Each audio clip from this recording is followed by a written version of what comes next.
This is all about how I've used something as simple as a book to massively improve my photographic skill set, and also how I use books to inspire me today. But I bet you didn't know that if used incorrectly, books can actually be pretty detrimental too.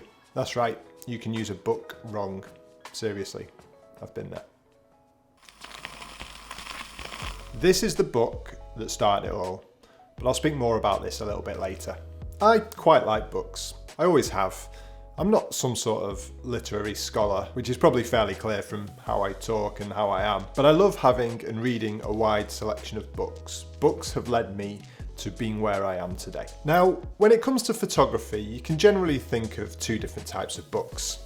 Books that teach us and books that contain photography, which can also teach us too if used properly, and they also can look quite nice on a shelf or a coffee table. Both important things to consider when you're trying to look like a creative who's got his shit together. But both of these kind of books can inspire and improve our photography. But there's actually a third type of book, one that I've used to help me more and more over the last few years, and I'm going to get onto that a little bit later on. When I was learning about photography, I mainly learned from books. YouTube was kind of in its infancy and online learning wasn't really a big thing back then. Were I to be learning photography again now, I probably would still use books as part of my curriculum. I know that YouTube is easy and useful to find things really quickly, and obviously I love it as a platform, which is why I'm making these videos. But the ability to just pick up a book and read and reread and skip bits you don't want and come back to bits you do want, I think that is unmatched online. Books aren't trying to get you to go straight into another book once you've finished what you want with that one. They're not trying to distract you by any other means either. When I'm reading, I'm completely focused on what I'm reading. But when I'm learning online, that's a different matter altogether. Obviously, this completely depends on your learning preferences, but books should absolutely not be ignored as far as learning photography goes. One of the best books I ever read on photography, and you can still get to this day, is this, which is Understanding Exposure by Brian Peterson. And honestly, I've not seen anything written in this book explained as well in any YouTube video. This book is an absolute must for any beginner photographer and maybe some intermediate and advanced photographers as well, me included. Continuous learning in any field, photography, filmmaking, creativity, is crucial if you want to keep on improving. I believe that to keep on improving, books should be a real cornerstone of that improvement journey. Just quickly, this is my second video in a series of videos on creativity with cameras, where I pick the next letter of the alphabet each week, and that dictates my topic idea. And this week is B, hence books. Yay! If you did miss last week's video on awakening creativity, there'll be a link to it at the end of this video. Believe it or not, books can become detrimental. About a decade ago, I was spending absolutely all of my free time reading about cameras, about photography, about composition, about creativity. I was utterly obsessed. But it took me weeks, months maybe, to notice how harmful this was. I wasn't engaged in the act of photography. I wasn't putting anything I was learning to good use. Reading books to me had become the ultimate procrastination tool, because reading and knowing everything I could about photography comforted the fears I had within me that I wasn't actually a very good photographer. And I wasn't a very good photographer. I just wasn't prepared to embrace that. And learning more and more about this subject was kind of my way of protecting myself from that fear. The other potential trap we can fall into is if we don't use photography books correctly. And when I say photography books, I mean books of photos that photographers have produced. There's a risk of comparing our work to the work within these publications and then just beating ourselves for not being as good a photographer or creative as the people whose work we're consuming.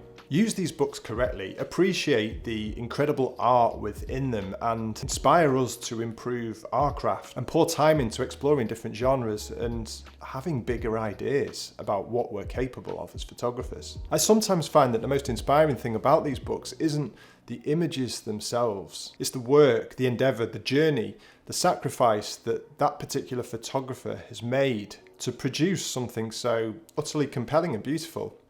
Honestly, hats off to you if you've ever made one of those. My final point on books being the enemy is just be careful what books you read. There's a quote I read recently and it goes, "Consuming good art is the route to creating good art." Use books that will either teach great lessons or inspire you in some amazing way. Don't consume stuff that will make you feel worse or confuse your learnings.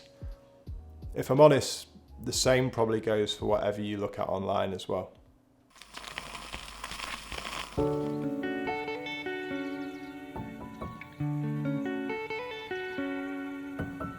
Earlier I mentioned a type of book that has helped me more recently on my creative journey, and it's not an educational book, nor is it a book full of art.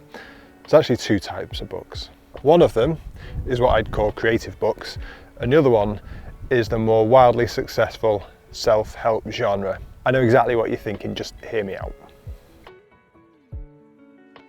Now, I've read and listened to an awful lot of books about improving one's life, how to form better habits, how to be more productive, how to be more motivated, how to use your time better, how to be more present. I'd be surprised if I've even put 10, maybe even 5% of this into practice. But the key thing is how they've shaped my life. The me of 10 to 15 years ago was a completely different person to me now, and I think books hold a huge responsibility to how I've changed my outlook on life, my values, and the direction in which I'm heading. But overall, I think they've helped me form a much more positive view on life. Maybe that's a story that I'll get on to tell another day. Books have helped me to realise what matters and what doesn't, and have just given me the confidence to just be me.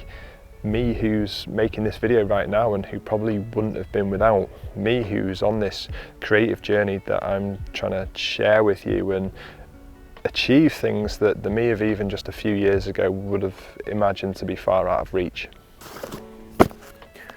Just carrying a camera bag full of gear around isn't heavy enough without loading it full of books. I'm not even sure it helps make my point. Anyway.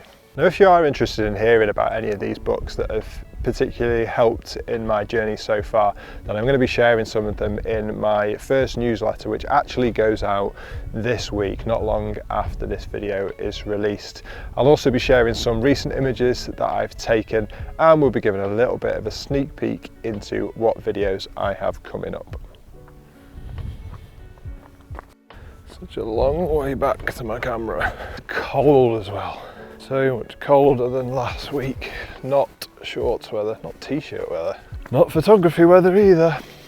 Now, as I mentioned earlier, there are also some excellent books on creativity, and I found each of these recommendations I'm going to give you now really useful, both in the past and in the present, and I'm sure I'll lean on them in the future as well.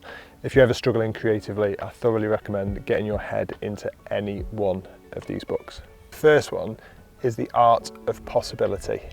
And this really kind of gave me some brilliant stories about what is possible in life and through creativity as well. Second one, I'm sure you've all heard of him, it's Sean Tucker's Meaning in the Making, and parts of this resonated with me so deeply.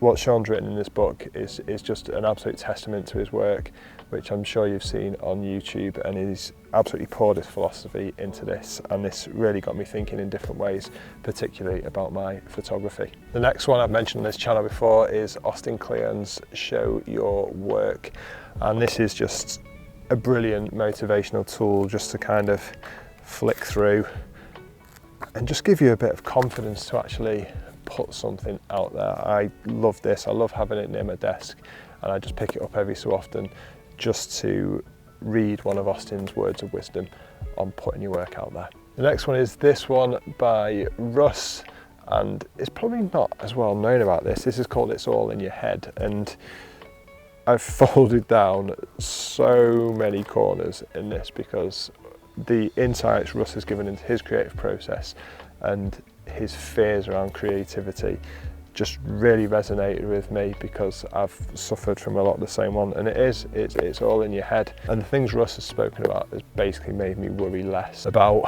I guess, what people think of what I'm releasing. And then the last one is The Creative Act by Rick Rubin, and I'm not actually all the way through this yet, but what I've read so far has been absolutely brilliant, and it's something I'm definitely going to go back to again and again and again. And all of these books are linked down below, and I'd thoroughly recommend you picking up at least one of them because they are really useful tools to me. So So let me know in the comments what your favourite books are, whether they be creative books, photography books, self-help books, or even works of fiction. I know people can get deeply inspired by certain works of fiction, me included, and I think it's really important that we share these with each other and help each other along in this creative journey. I hope this has been useful. I really appreciate each and every one of you that's watching, and I will see you next week where I'm going to be talking about... I forgot my Instax camera, so I'm having to improvise.